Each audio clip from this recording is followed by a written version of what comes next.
Hi, I'm Allie's mom. Usually Allie does these videos, but she's not feeling very social right now, so I'm going to catch you up on what's been going on over the last 4 years, as well as specifically what's been going on the last month.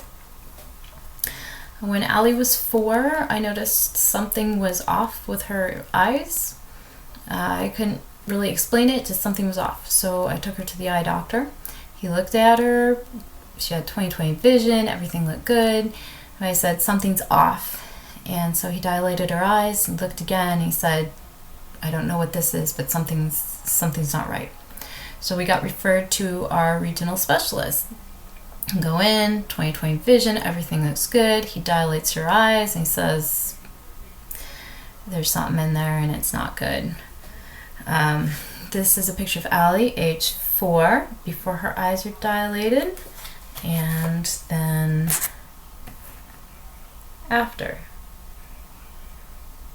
That white should not be there. That white turned out to be a tumor.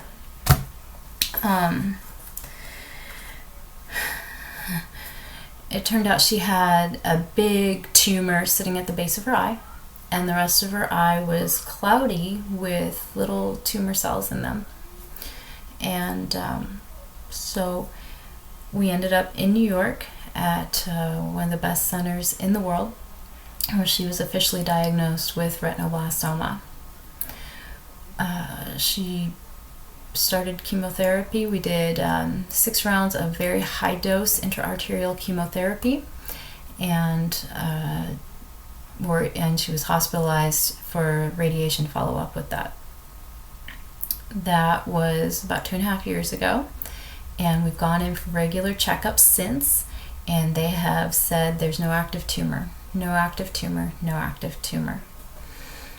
At the early part of last year, she started to have pain.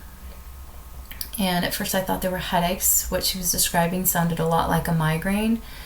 It just hurt really bad, and she wanted to lay down and have it dark and quiet, and she'd take a nap and she'd be fine.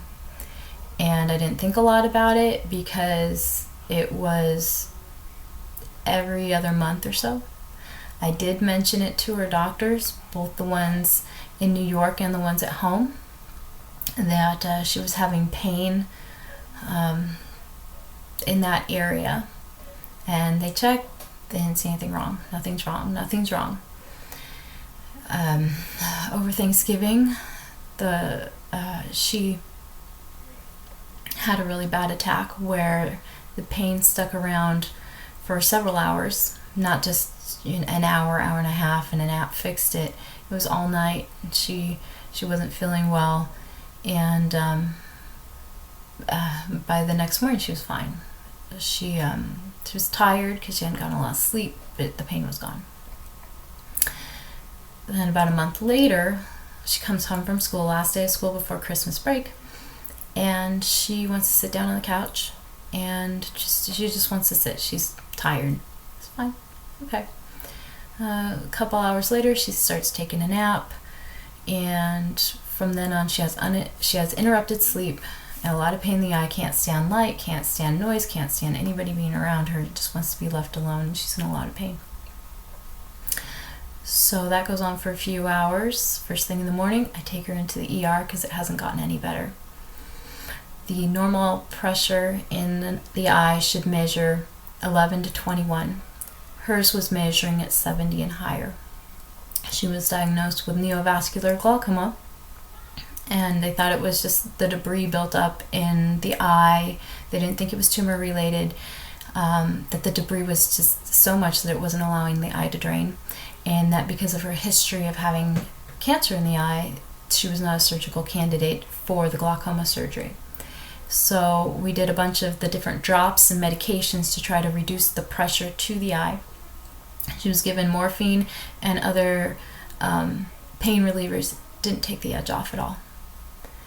And so the decision was made, and she was a part of it. She agreed to the surgery. The decision was made to remove the eye. So from Friday night to Wednesday morning, she'd barely eaten anything and just been in incredible pain where no pain reliever had even touched what was going on. So 2 days before Christmas, she lost her eye. And they thought it was just debris buildup. They didn't think it was tumor related at all. And so we weren't expecting anything to come of that. Being Christmas, a lot of people are on vacation, so we didn't get the pathology report back until January 7th. At which point they said not only was the tumor back, it had left the eye and spread. And they didn't know how far, but they referred us to the best person that they had, who then scheduled all the necessary imaging to find out exactly what we were dealing with. So we got all those reports back the following week, and it was determined that the tumor had spread along the optic nerve, but there wasn't any sign of it being anywhere else.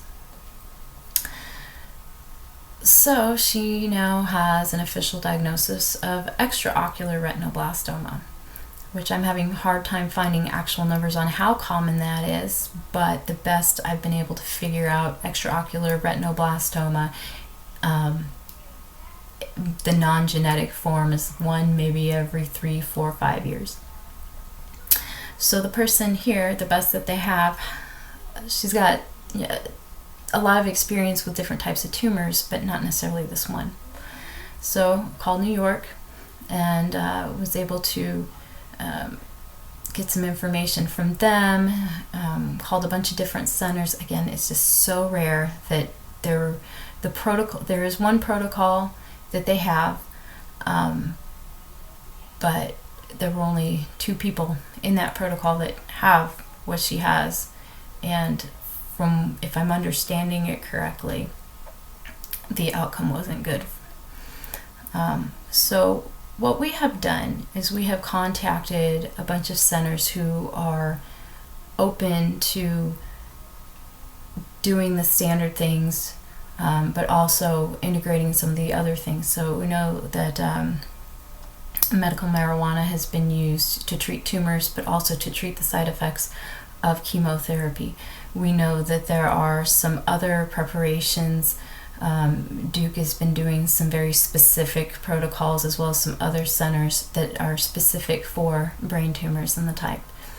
And what we have done after talking to all these different experts and all these different research facilities, we have put together a team of 2 different clinics on the West Coast that feel fairly confident that they would be able to take care of her in the way that she needs to be taken care of.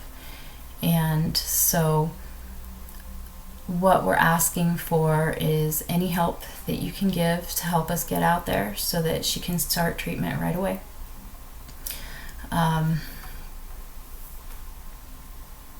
It's just been a huge shock to all of us, and